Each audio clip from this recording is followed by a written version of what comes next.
Então vamos começar a nossa sétima aula do nosso curso de Física Moderna 2. Hoje a gente vai mudar um pouco o assunto, tá? O que a gente viu nas últimas aulas? A gente viu a equação de Schrödinger e a gente viu também o átomo de hidrogênio.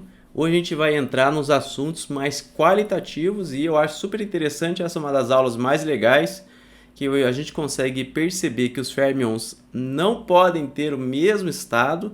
Dois férmions não podem ocupar o mesmo estado só utilizando conta, e a gente vai mostrar que os bósons podem. Então, a gente vai utilizar só um argumento bem simples no começo e a gente vai chegar a conclusões muito legais.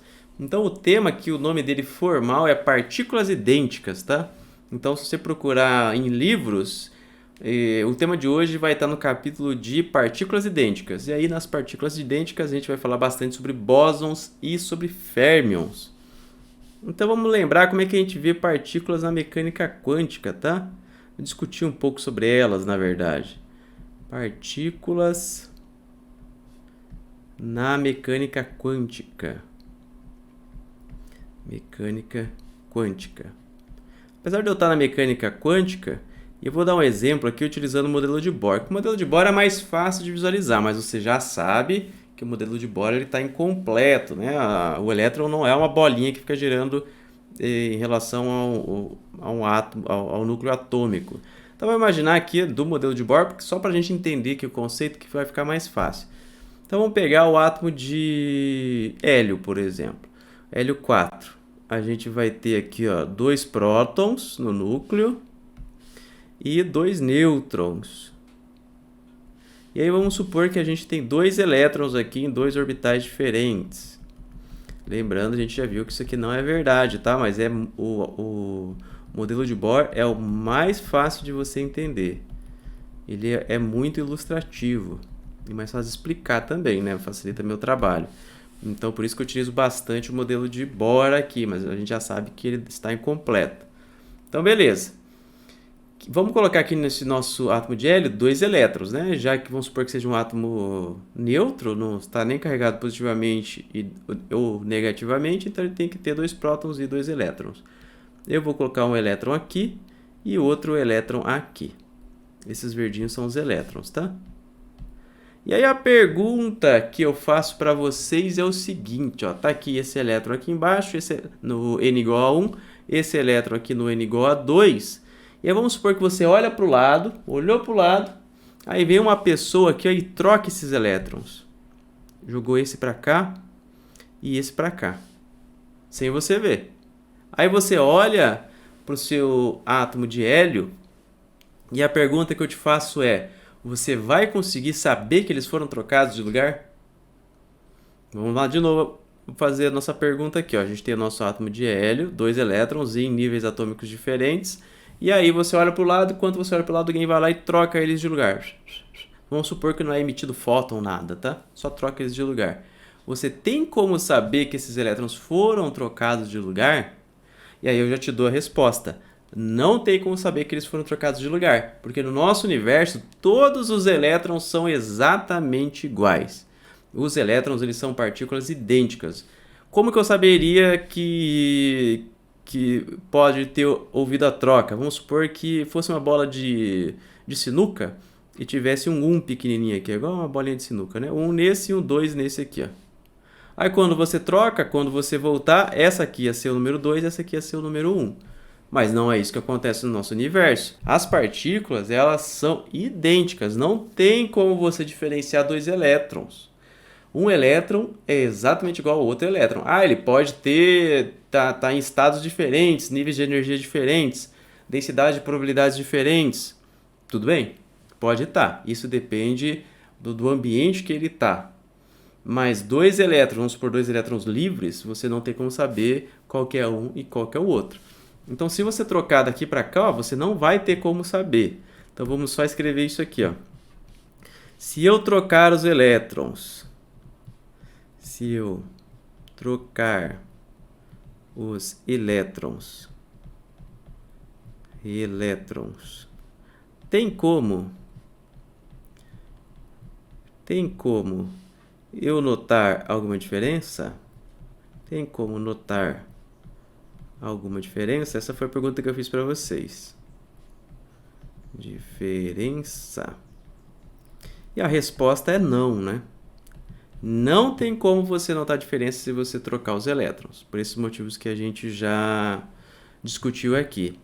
E aí daqui que vem esse nome, na verdade é uma das maneiras de eu falar isso, e é uma propriedade do nosso universo que as partículas como os elétrons, os prótons, elas são indistinguíveis.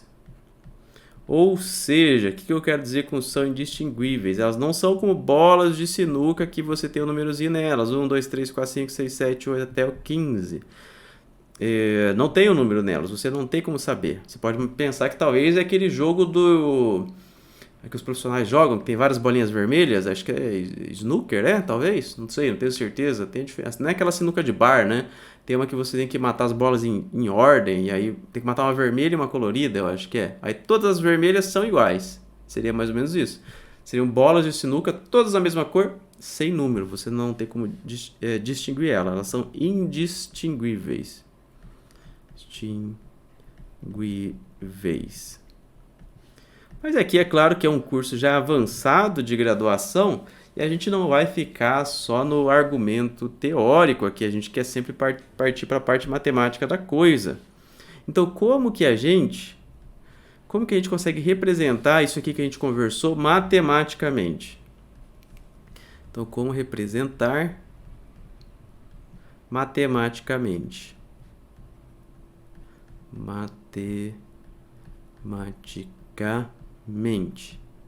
Então, a gente aqui já chegou à conclusão que não vai ter como eu notar a diferença se eu trocar as partículas de posição, porque as partículas são indistinguíveis no nosso universo é assim que funciona. E como que eu represento tudo isso que a gente discutiu matematicamente? Através das funções de onda, né? Vamos pensar aqui, ó. Se eu tenho uma função de onda e eu só tenho duas partículas aqui, uma e a outra, e vamos pensar assim, ó, a primeira casinha significa o estado da primeira partícula e a segunda casinha fala qual que é o estado da segunda partícula. Então, a primeira casinha da primeira partícula, a segunda casinha da segunda partícula. Então, a primeira partícula vamos dizer que está no estado 1 e a segunda está no estado 2. Quando eu troco as partículas de lugar, como é que fica essa função de onda? Ela fica assim, ó. É 2 e 1. 2 e 1. Só que eu não posso conseguir medir isso, verificar isso de alguma maneira. Como que eu faço para impor que eu não vou conseguir descobrir isso, já que a gente discutiu que eu não posso distinguir as partículas? Porque olhando aqui, você sabe que trocou, né? A 1 foi para 2 e a 2 foi para 1. Então, a função de onda apenas, a gente não tem acesso a ela. O que a gente interpreta para o mundo real é a densidade e probabilidade, que é dado pelo módulo ao quadrado ao quadrado do módulo da função de onda. Então, como é que eu vou escrever aqui? Vai ficar assim, ó. 1, 2. 1, 2. Tem que ser igual a psi, módulo ao quadrado, né? 2, 1. Esse é o critério que eu tenho que satisfazer aqui, ó, porque aí eu não tenho como saber que a partícula foi trocada ou não. Isso aqui tem que ser verdade, ó. Isso aqui tem que ser verdade. Porque se eu consigo notar alguma diferença entre essas densidades de probabilidades, eu consigo medir e perceber que eu troquei minhas partículas de lugar. Mas se eu sei que minhas partículas são indistinguíveis, eu não tenho como saber essa informação. Se as partículas forem trocadas de lugar, eu não tenho como saber isso. Então vamos lá, vamos escrever aqui, ó. Só para quando você for ler de novo que os argumentos eles são às vezes são difíceis de entender de primeira. Então o que aconteceu? Eu troquei as partículas de lugar. Troquei as partículas de lugar. Se você quiser representar isso no desenho, é só você pensar que eu troquei para cá, ó. Essa aqui foi para cá. Foram trocadas de lugar. Na verdade, essa setinha aqui mais atrapalhou do que ajudou. Então, vou deletar. Então, eu troquei as partículas de lugar, só que a densidade de probabilidade não pode mudar. A densidade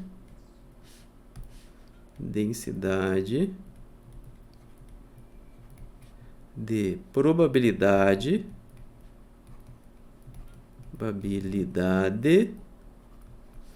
não pode mudar. Senão a gente saberia que as partículas mudaram de lugar. Senão saberíamos que as partículas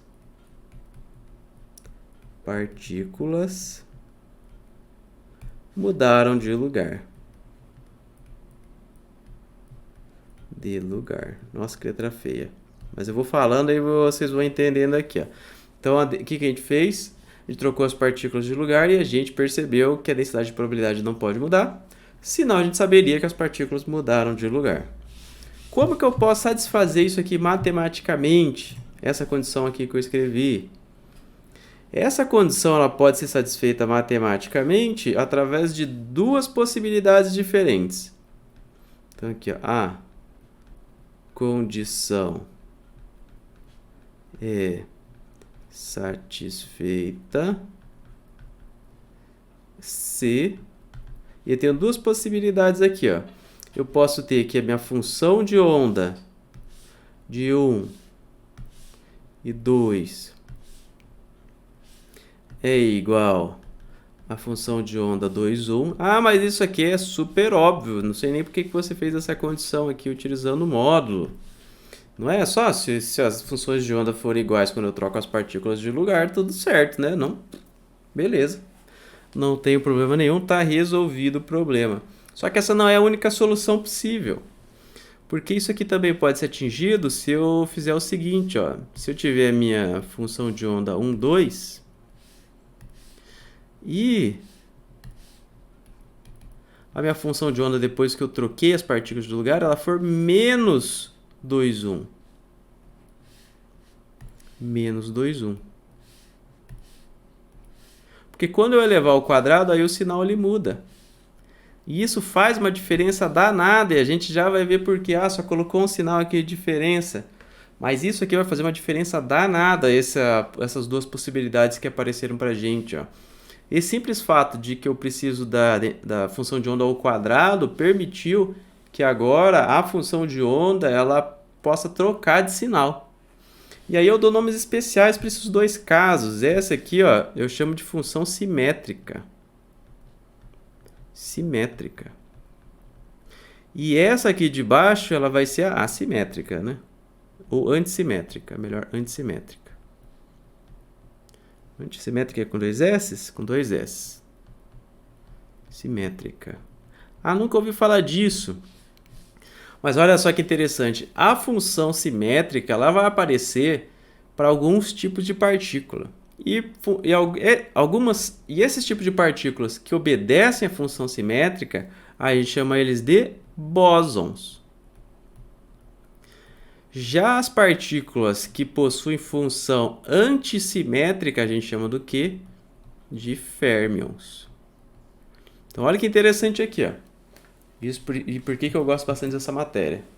A gente simplesmente impõe a condição de que as partículas são indistinguíveis, e aí a gente tenta escrever matematicamente uma condição para que isso seja verdade, né? Porque eu não consigo identificar essas partículas.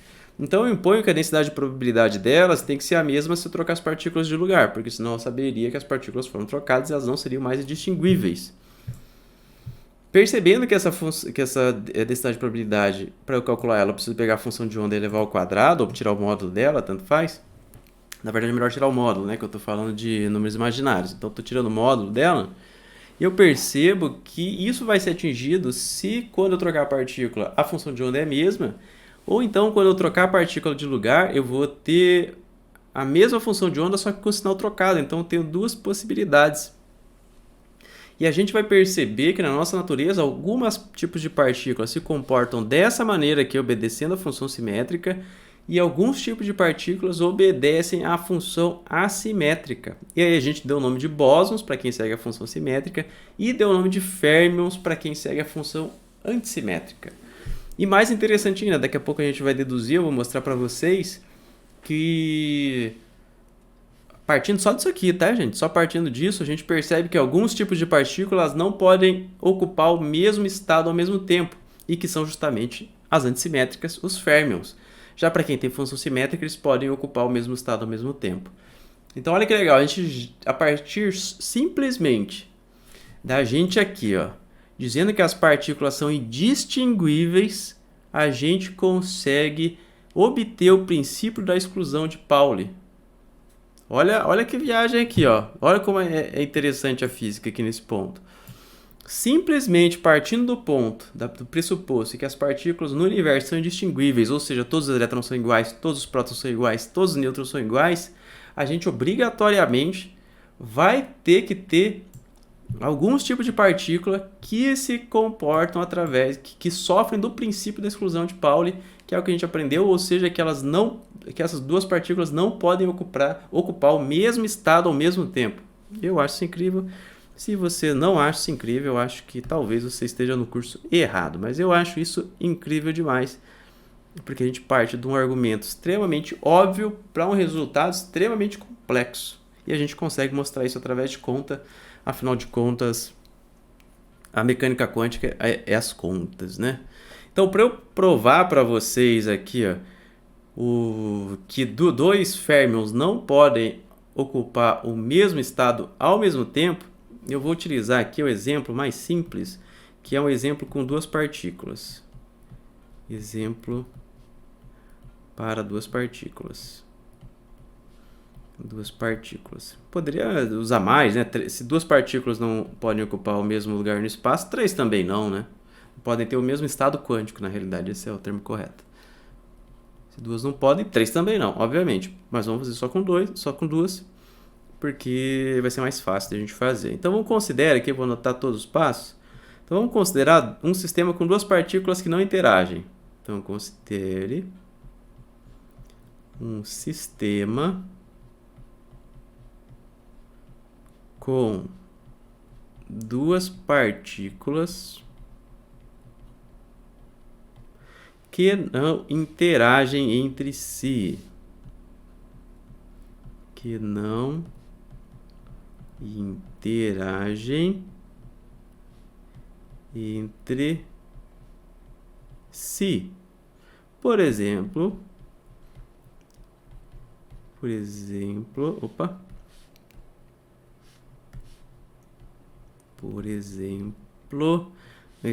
duas partículas em um poço quadrado infinito.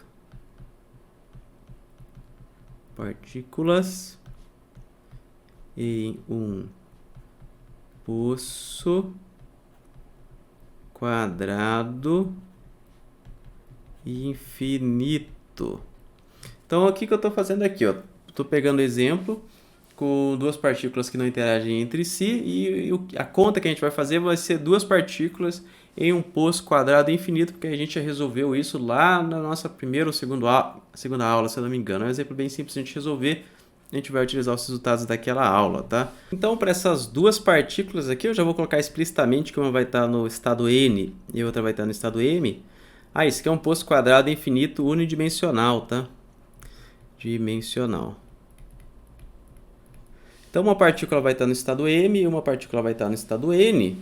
Então, se eu quiser escrever a função de onda desse meu caso particular, como as duas partículas são não interagentes, ou seja, um caso especial aqui, ó, neste caso, eu posso pegar minha função de onda, que depende de N e de M, da partícula 1 e da partícula 2, e posso escrever ela em termos de uma função de onda só para a partícula 1 e uma função de onda só para a partícula 2. Então, eu vou escrever aqui, ó, a partícula 1 está no estado N.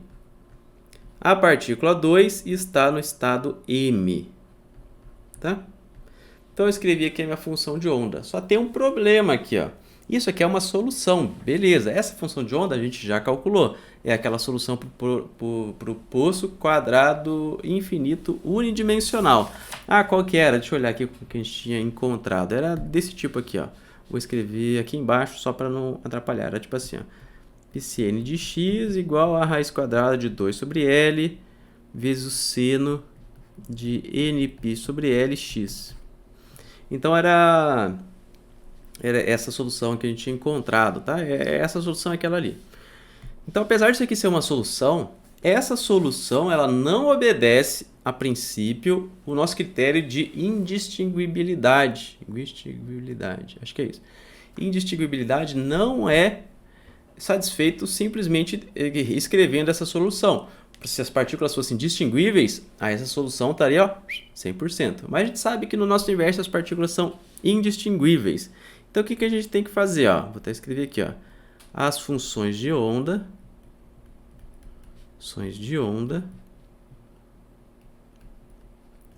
para obedecer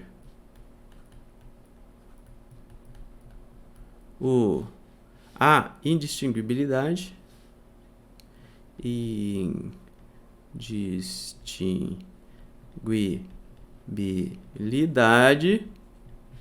são... E aí eu tenho que fazer uma combinação linear dessas funções aqui que eu escrevi para vocês. E aí eu vou ter duas opções. Assimétrica, né? Assimétrica. E aí a assimétrica eu vou chamar ela de psi-s e ela vai ficar assim. Ó. Vai ter uma constante aqui qualquer que eu estou chamando de c, não sei quanto que vale, a constante de normalização. Psi-n x1, psi-m x2, até aqui ó, a mesma coisa dali. Só que eu tenho essa combinação linear aqui, ó. Psi-n x2, psi-m x1. Então, essa vai ser a minha função de onda. Essa aqui não é uma solução prevendo a indistinguibilidade. Essa aqui já é. Então, essa aqui tá, ó, belezinha. Vamos colocar aqui, anota isso aqui no seu caderno. Além da função de onda simétrica, a gente vai ter a função de onda antissimétrica. Simétrica. Eu não sei se tem dois S's aqui, tá? A função de onda antissimétrica, ela vai ficar assim, ó. E já vamos provar que isso aqui é verdade, tá, gente? Estou só escrevendo aqui, aí daqui a pouco a gente mostra que isso aqui é verdade. Ela vai ficar assim, ó. Psi-n x1, até aí nada de novo. Psi-m x2, até aí nada de novo. E aí, o que vai mudar aqui simplesmente é que vai ter um sinal de menos. Deixa eu liberar um pouco de espaço aqui só para escrever. Menos psi-n x2, psi-m x1. Ah, mas não, isso aqui ó, é só um sinalzinho, não vai fazer diferença nenhuma. Calma que a gente já vai mostrar que dois férmions não podem estar no mesmo estado quântico ao mesmo tempo. Então, beleza. Vamos relembrar aqui, ó. Essas funções elas estão obedecendo aqui, ó, essa possibilidade aqui, ó, que eu falei para vocês, tá? Eu vou mostrar que isso é verdade. Eu vou mostrar aqui que eu vou mostrar agora. Ó. Eu vou mostrar que quando eu inverto as partículas, vou escrever que... É que não faz muito sentido eu colocar a ordem, né? Eu vou mostrar para vocês que quando eu trocar as partículas de lugar, ou seja, quando aqui tiver um x2 e aqui tiver um x1, vai dar na mesma, aqui ó, psi1, 2, quando trocar as partículas de lugar vai dar a mesma função. E eu vou mostrar para vocês que quando trocar as partículas de lugar vai ser igual a essa daqui, isso aqui menos 1. Não está correto isso aqui que eu estou fazendo, mas é só para você entender. O que eu quero mostrar, ó, por exemplo, é que psi1, 2 é igual a psi-s2, 1 e que psi-a 1, 2 é igual a psi-a menos psi-a 2, 1. É isso que eu vou tentar mostrar para vocês, tá? Porque não faz muito sentido eu colocar 1, 2, 2, 1, porque a gente tem um mix aqui ó, de posições, tá? Ó, por exemplo, essa aqui tá... A A1 está no N e essa aqui, a A2, está no N. Então, não faz muito sentido eu colocar esse 1, 2 aqui, mas é só para você entender o que eu quero fazer. Eu vou inverter as posições delas. Essa aqui tem que dar no mesmo sinal, essa aqui tem que dar no sinal ao contrário.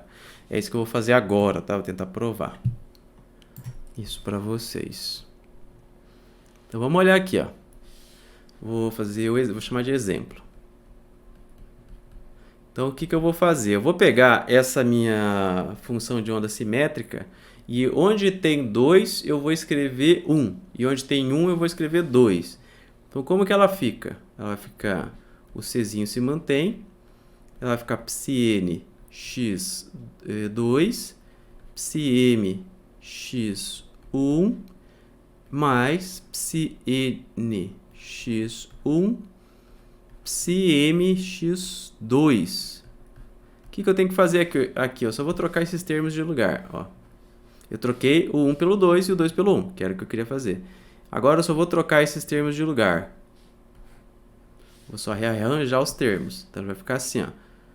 Psi S igual a C, psi N x1, psi M x2, mais psi N x2 vezes psi M x1. E olha só, exatamente o que eu tinha aqui, ó. Então tá vendo quando eu inverti as partículas de lugar deu exatamente a mesma função de onda? Simétrica. Belezinha, era o que eu queria. Agora eu vou mostrar a mesma coisa para antissimétrica, tá? Vou trocar as partículas de lugar, ou seja, onde tem 1 eu coloco 2, onde tem 2 eu coloco 1. Psi A vai ficar igual a C, psi N x2, psi M x1 menos psi N x1, psi M x2. É isso? Acho que é isso. O que eu vou fazer? De novo, eu vou trocar as posições aqui. Eu vou jogar esse aqui para lá e esse aqui para cá. Como é que vai ficar? Vai ficar assim, ó. Igual a C menos psi N x1, psi M x2 mais psi N x2, psi M x1. O que eu vou fazer agora? Ó, eu vou multiplicar por menos 1. O que está dentro, o que está dentro e o que está fora. Eu vou pegar menos 1 e vou multiplicar do lado de fora, então vai ficar menos C. Então eu multipliquei por menos 1 e eu vou multiplicar por menos 1 o que está dentro. Ou seja, eu estou multiplicando por menos 1 vezes menos 1, que é a mesma coisa que multiplicar por 1. Então não dá nada. Então o que eu vou fazer? Eu vou multiplicar por menos 1 do lado de fora e do lado de dentro. Então esse menos aqui ele vai sumir, vai virar mais psi N x1, psi M x2, ou então se você pensar é só tirar o sinal de menos para fora e inverter os sinais, né? Colocar o sinal de menos para fora, se você quiser imaginar dessa maneira. Psi N x2, psi M x1. Esse aqui é minha nova função assimétrica. E olha aqui, ó, deu exatamente igual a essa, só que tem um sinal de menos multiplicando. E que era o que eu queria mostrar. Ó. Deu a mesma função de onda, só que com o sinal de menos. Então, essa é a função simétrica e essa é a função assimétrica. Mostrei para vocês que isso é verdade, tá? Que obedece àquele critério que eu queria de antes. Vamos fazer na prática aqui, então. Vamos pegar esses resultados aqui que a gente calculou e vamos comparar eles para a gente entender o que implica uma função ser simétrica e o que implica essa função ser assimétrica. A gente vai, então, resolver de fato aqui esse poço quadrado infinito em uma dimensão. Até agora, o que a gente fez? A gente ficou só falando de um exemplo genérico de duas partículas que não estavam interagindo. Eu dei uma forçadinha aqui, trazendo mais próximo do exemplo do poço quadrado infinito dimensional. Mas isso aqui que a gente fez vale para duas partículas que não interagem entre si, tá? Vale para qualquer exemplo. Então, aqui, de fato, agora a gente vai resolver o poço quadrado infinito unidimensional para duas partículas que não interagem entre si. E a gente vai fazer essa análise para partículas distinguíveis, ou seja, esquecem de distinguibilidade. A gente vai ver para bósons e para férmions e a gente vai tentar entender o que mudou aí, que diferença que isso fez. Toda essa contaiada aqui que eu mostrei para vocês. Então vamos lá, estou chamando isso aqui de 2.2, exemplo 2. Chamando de exemplo 2, duas partículas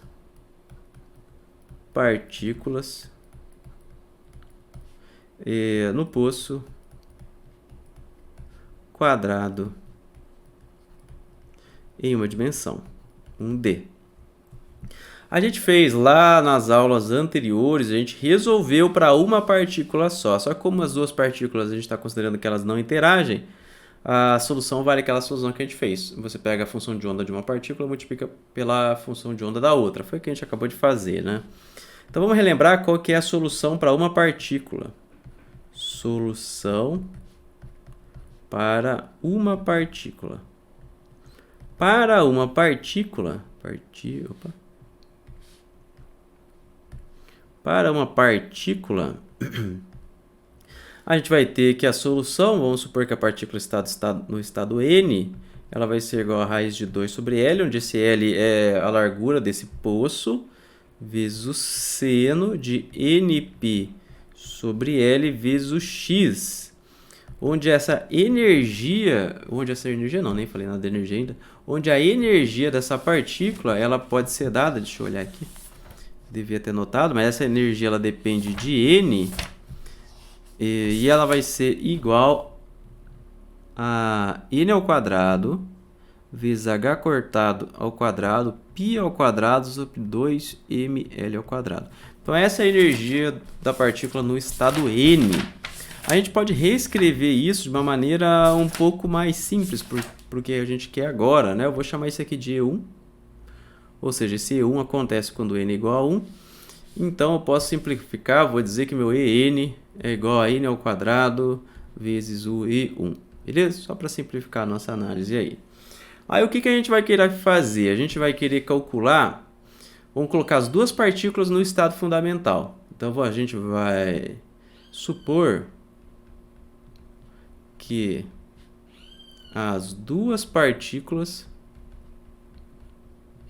estão no estado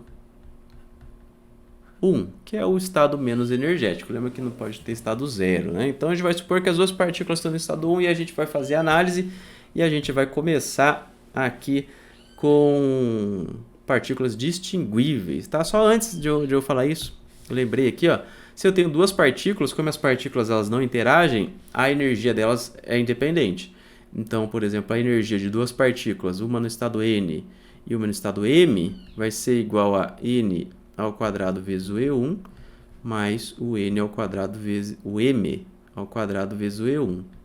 Tá? Então, quando tiver duas partículas, essa vai ser a energia, porque as duas partículas não interagem entre si, então a energia de uma independe da energia da outra.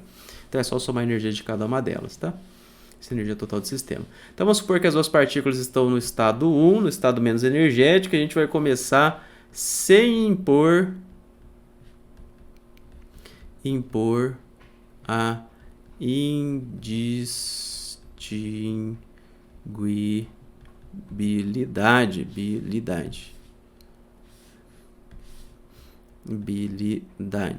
Esse vai ser o nosso primeiro exemplo. A gente não vai impor a indistinguibilidade, ou seja, não é o que acontece no mundo real, mas a gente vai ver o que acontece mesmo assim, tá? Só como curiosidade. Como que eu encontro a função de onda? Para todos os casos vai ser a mesma coisa, né? É só eu pegar o πn de x vezes o πm de x1 vezes o πm de x2, né? Essa seria a função de onda, é o que a gente acabou de ver aqui atrás. Não vou fazer de novo. A gente literalmente acabou de ver isso aí. Então, qual que vai ser essa função de onda aqui sem impor a indistinguibilidade? Ou seja, a gente está naquele caso das bolas de sinuca, que tem o número delas. Então, por isso que eu vou colocar N1 e N2. Estou colocando N porque eu sei que as duas estão no mesmo estado, mas poderia ser M2, tanto faz. E essa função ela depende de x1 e de x2. E ela pode ser escrita como N1 de x1, N2 de x2, tá? Estou só colocando os índices aqui diferentes. Essa função de onda, quando as duas partículas estão no estado 1, ela vai ser a psi de 1, 1. E como que ela vai ficar? É só eu pegar essa função aqui, ó, e substituir aqui, ó. Pego aquela função aqui e substituo ela aqui, ó. Então, eu vou só multiplicar essa função duas vezes, né? Ela vai ficar assim, ó. Raiz de 2 sobre L vezes o seno de N1 π sobre L x1 vezes raiz de 2 sobre L seno de N2 π sobre L x2. Se você quiser, você pode até simplificar aqui, ó, pegar esse raiz de 2 sobre L e multiplicar com o outro, vai ficar 2 sobre L seno N1 π sobre L x1 seno de N2 π sobre L x2, tá? Essa é a função de onda no estado fundamental, vamos chamar assim, as duas partículas estão no estado 1, não é chamar assim estado fundamental, esse é o estado fundamental. Qual que é essa energia desse estado fundamental? É aí 1, que vai ser igual a 1 ao quadrado E1, mais 1 ao quadrado E1. Aqui, ó, né? Só troquei o N e o M por 1.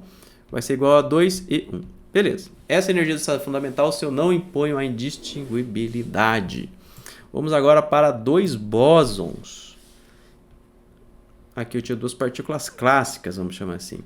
Agora vamos fazer para dois bósons, mas não são quaisquer dois bósons. São dois bósons idênticos, porque existem diversos tipos de bósons. Bóson de Higgs, por exemplo, fóton. Idênticos.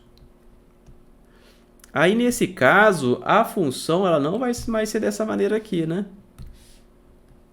Por quê? Porque ela vai ser dessa maneira que a gente acabou de encontrar, que é essa daqui, ó, essas duas circuladas.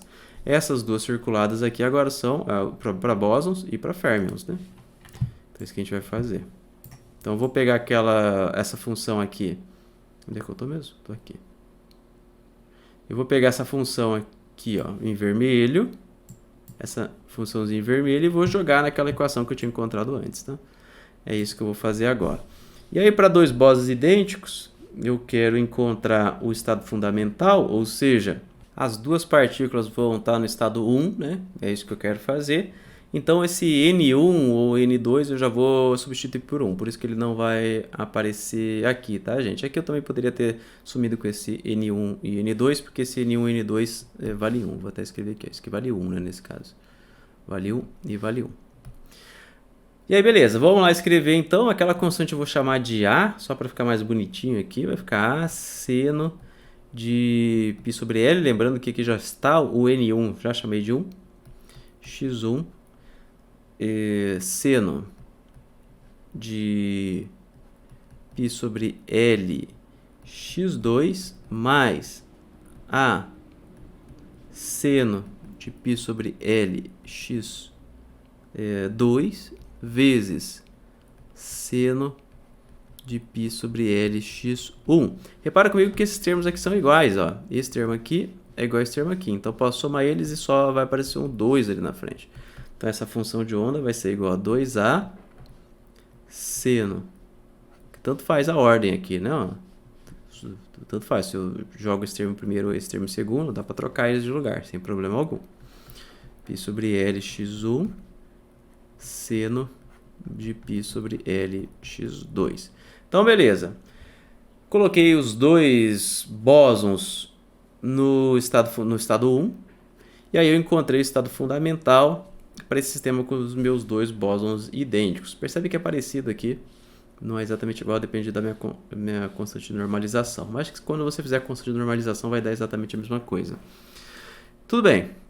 E aí a energia? A energia é essa aqui mesmo. Ó. Eu tenho que a energia vai ser igual à energia no estado 1,1, né? Que é exatamente igual a mesma, ou seja, 2E1.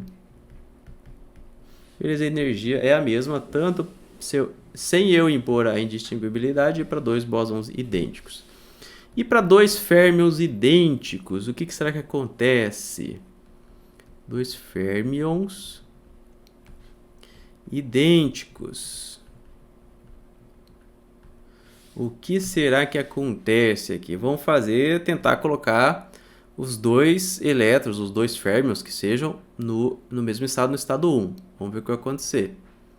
Nesse caso, né, é só pegar aquela função de antes, mas vai ficar assim, ó, A seno de π sobre L x1 vezes o seno de π sobre L x2 menos A seno de π sobre L x2 seno de π sobre L x1. É isso, né? Só substituir. Só que aí o que eu quero que você repare, e essa é a parte mais importante de agora, é que esses dois termos são iguais, igual aqui para bóson, só que agora tem esse sinal de menos. Ou seja, esse termo corta com esse termo aqui. Ó. E essa função de onda dá zero. Então, olha que interessante. Quando eu coloquei os meus dois férmions no mesmo estado, estado 1, a função de onda não existe mais. E isso aconteceria para qualquer par de n. Se eu colocar n igual a 2, os dois no n igual a 2, também vai dar zero. Se eu colocar os dois no n igual a 3, também vai dar zero. Então aqui eu concluo que eu não consigo colocar dois férmions no mesmo estado quântico. Aqui eu consigo mostrar. Mostrei para o posto quadrado infinito para duas partículas. Beleza? Unidimensional, né? É um exemplo bem simples. Mas se você tentar para todos os casos possíveis, átomo de hidrogênio, isso também vai ser verdade. você não vai conseguir colocar dois férmions no mesmo estado. Lembrando que para o átomo de hidrogênio, se for um elétron, aí você precisa contar o spin, né? Na verdade, qualquer férmion vai ter spin. Então, você vai ter que levar o spin em consideração. Mas considerando só a posição aqui, que é o exemplo mais fácil que a gente conseguia fazer, eu mostrei para vocês que se a gente colocar esses dois férmions no mesmo estado quântico, a função de onda deixa de existir. Ou seja, esse não é o estado fundamental dos férmions. Esse aqui é um estado não permitido, tá? Estado não permitido.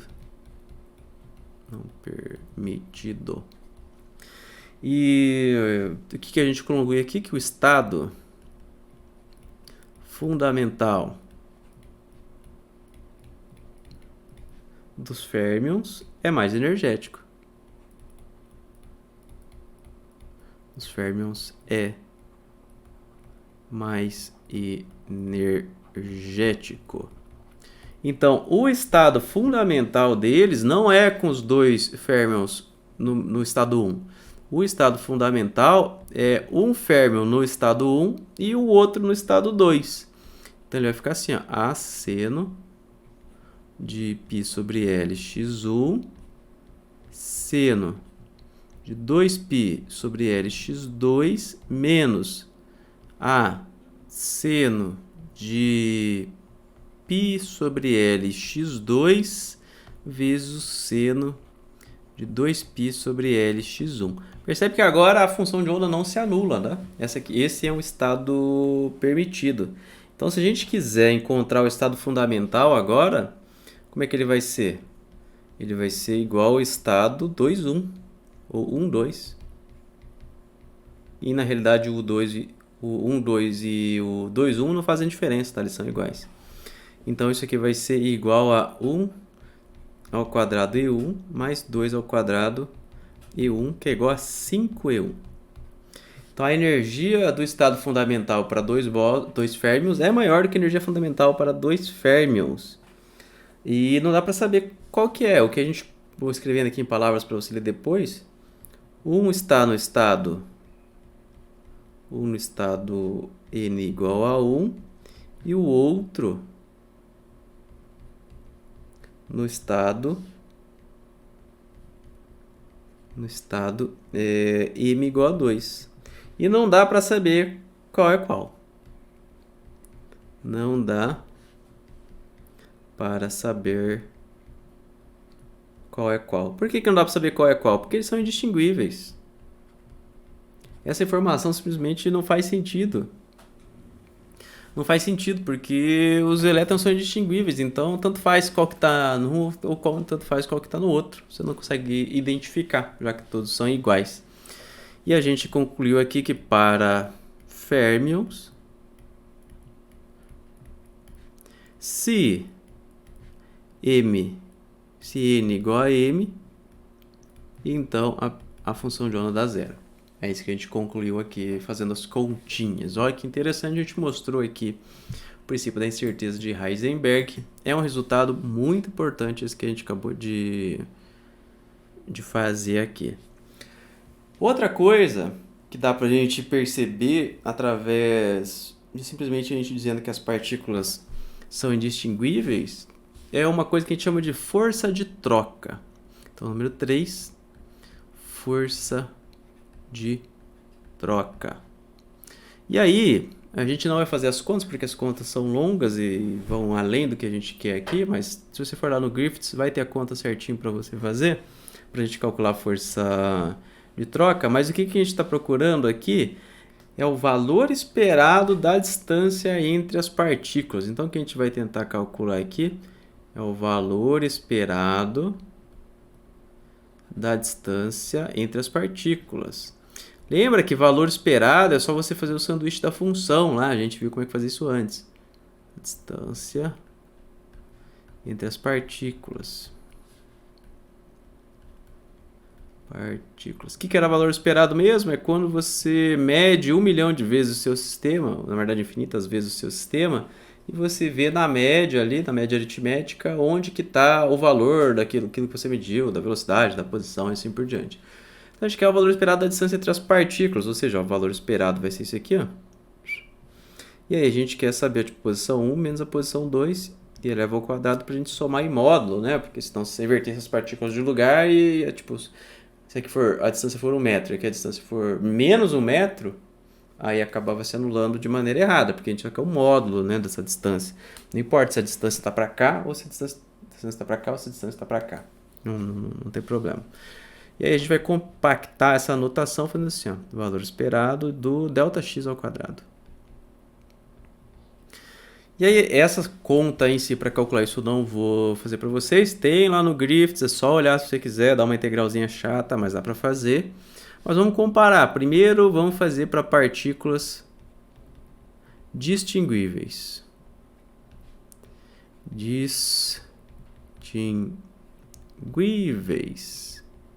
Para partículas distinguíveis, o valor esperado dessa distância, que eu vou chamar de valor esperado D, de distinguíveis, ele vai ser igual o valor esperado do x ao quadrado da primeira partícula, mais o valor esperado do x ao quadrado da segunda partícula, menos 2 vezes o valor esperado da primeira ao valor esperado da segunda.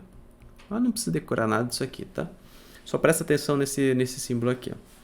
Então, esse é o valor esperado da distância entre as duas partículas se elas forem distinguíveis. Já para bósons idênticos,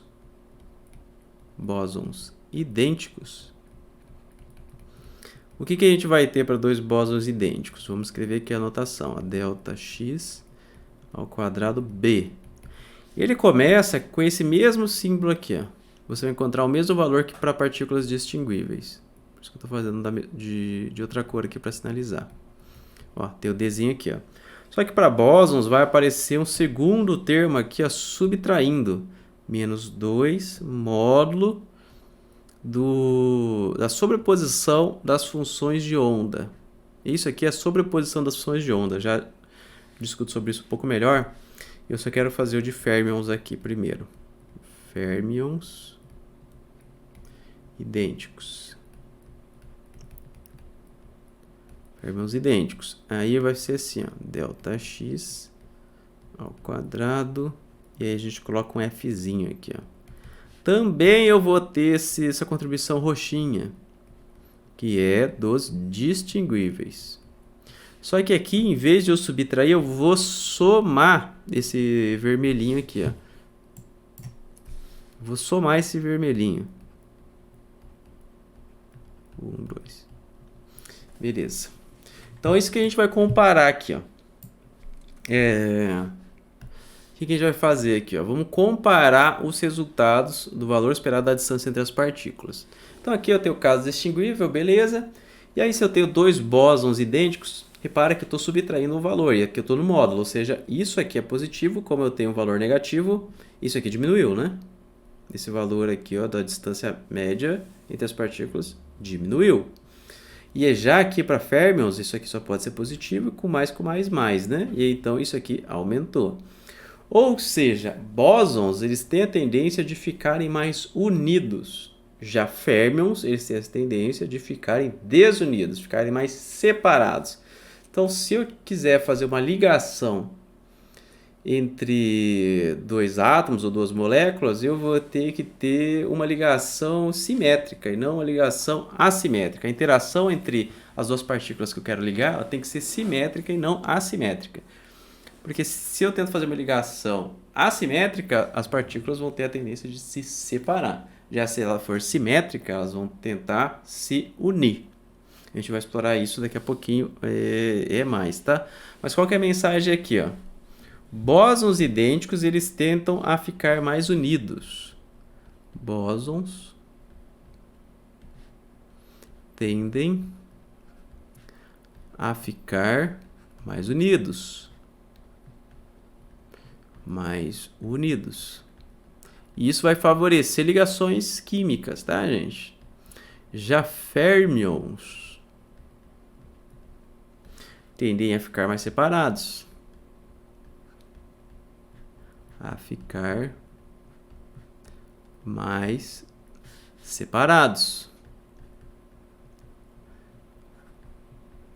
Mas aqui, ó, eu não fiz a conta para você, mas se eu tivesse feito a integral, isso aqui talvez ficasse mais claro. Esse termo aqui, ó, ele vem da sobreposição das funções de onda. Funções de onda. Ou seja, se as partículas estão próximas, as funções de ondas delas se sobrepõem. Aí, ó, essa contribuição vai fazer com que os bósons se aproximem e os férmions se separem. Se as partículas são muito longe, uma numa cidade, outra na outra, por exemplo, aí ela não vai ter sobreposição. E aí os valores meio que vão ser iguais. Assim, para qualquer exemplo prático, você pode considerar até que elas são distinguíveis, né? Já que uma partícula está aqui e a outra está em outro país, a probabilidade de as partículas serem trocadas e você não perceber é praticamente zero, né? Então a função, em termos do universo, até que existe essa possibilidade, né? Mas na prática que vai ser 1 em 1 trilhão de vezes que isso vai acontecer, e aí você considera que as partículas aí elas estão separadas e elas não vão interagir entre si, né? Então se essa sobreposição das funções de ondas não existem, e aí a gente vai ter esse comportamento de bóson e de férmions não vai ser relevante. Mas de qualquer maneira isso quer dizer que as partículas são separadas, né? Então, as partículas individualmente, aí eu não vou ter essa interação entre duas partículas. Parece meio bobo pensar nisso, né? Já que se as partículas estão extremamente separadas, por que eu estou pensando na interação entre elas? Faz muito sentido. Mas enfim, isso aqui vem da sobreposição das funções de onda. E aí essa que a gente pode pensar como se fosse uma força de atração ou repulsão, né? Que faz as partículas ficarem mais unidas ou mais separadas, a gente chama de força de troca. Então, essa força de atração, força entre aspas, tá? Porque não é uma força de verdade, apesar de chamar de força de troca, não é uma força. Essa força força, fiquei falando força e acabei escrevendo. Força de atração ou repulsão leva o nome de força de troca.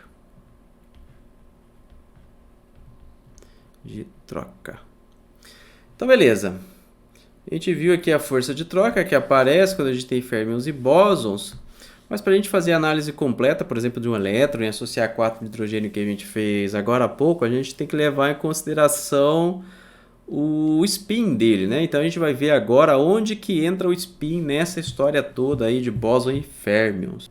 Então vamos aqui para a nossa próxima seção, que é a seção número 4, que eu estou chamando de função de onda. Função de onda total do elétron. Então, é a função de onda total do elétron. O que é essa função de onda total do elétron que eu estou chamando disso? Porque até agora a gente só falou da posição aqui, né? Todas as funções de onda que a gente está trabalhando, a gente está trabalhando só com a posição. Mas a gente já viu que o elétron tem spin. E mais que isso, a gente viu que o elétron é o férmion. Então, quando a gente for considerar a função de onda dele total, a gente vai ter uma contribuição da posição, mas também vai ter uma contribuição do spin, porque o elétron ele tem esse spin, essa propriedade intrínseca dele. E essa função total aqui, ó, ela tem que ser antissimétrica. Por que ela tem que ser antissimétrica? Porque o elétron é um férmion. Antissimétrica. E aí, como é que eu faço para que... Esse aqui é acento errado, né? Como é que eu faço para essa função ser antissimétrica? Aí eu faço tipo aquela regrinha do mais com menos dá menos, menos com menos dá menos, dá mais, menos com menos dá mais com mais dá mais. Lembra aquela coisinha da escola? Mais vezes mais é igual a mais vezes menos é igual a menos vezes menos é igual a mais. Lembra disso? Que é só jogo de sinal aqui, ó. E aí a gente vai associar esse positivo a simétrico e esse negativo a antissimétrico. O que eu quero dizer com isso? Isso aqui, essa multiplicação, essa função de onda total, ela tem que ser antissimétrica. Ou seja, se a função da posição for simétrica, a função do spin ela vai ter que ser antissimétrica. Se a função da posição for antissimétrica, a função do spin vai ter que ser simétrica. E se a função do... É só essas as possibilidades, né?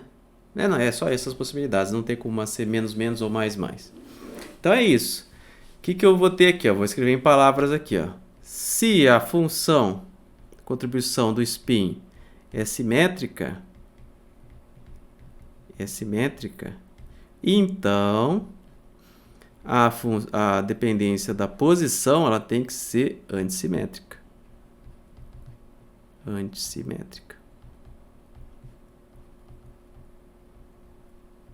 Já se a função que depende do spin for anti, isso aqui é um, deixa eu fazer mais bonito. Se esse xi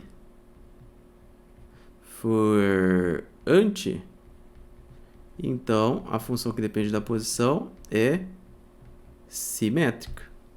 Faz sentido? Por quê? Porque a função de onda do elétron é antissimétrica e ela é composta de uma função que depende da posição. A do tempo também, não faz diferença do tempo aqui nesse caso.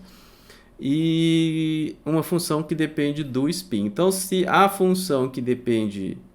Porque a função do tempo ela sempre se anula, se lembrar como é que a gente faz, né? Ela não interfere no nosso caso aqui. Então, se a função do elétron ela for... Se a função da posição do elétron for simétrica, a função do spin é antissimétrica, e se a função da posição for antissimétrica, a função do spin é simétrica. Mas beleza, e aí? O que isso me interfere aí no caso aqui? Para que isso vai servir essa função de onda total do elétron? Vamos pensar só no spin aqui, e aí vai ficar mais claro para a gente, tá? Vamos pensar aqui só no spin. Então vamos mudar de seção. Só o spin agora. O spin. Agora, lembrando que eu estou dando exemplo só para 2, né? Então, vamos considerar 2 elétrons só. Considere 2 elétrons. E o que a gente quer analisar? A gente quer analisar o spin do conjunto. Queremos avaliar o spin do conjunto. Vamos pensar aqui, ó, o que a gente viu? A gente tinha o módulo do spin, que eu chamei ele de Szinho, que é o número quântico de spin, ou vamos chamar aqui de módulo do spin. E a gente tinha também o ms, que era a projeção na direção z. Projeção na direção z. Então, se a gente tiver 2 elétrons, a gente vai ter o seguinte aqui, ó, considerando os dois juntos já, tá? A gente pode ter...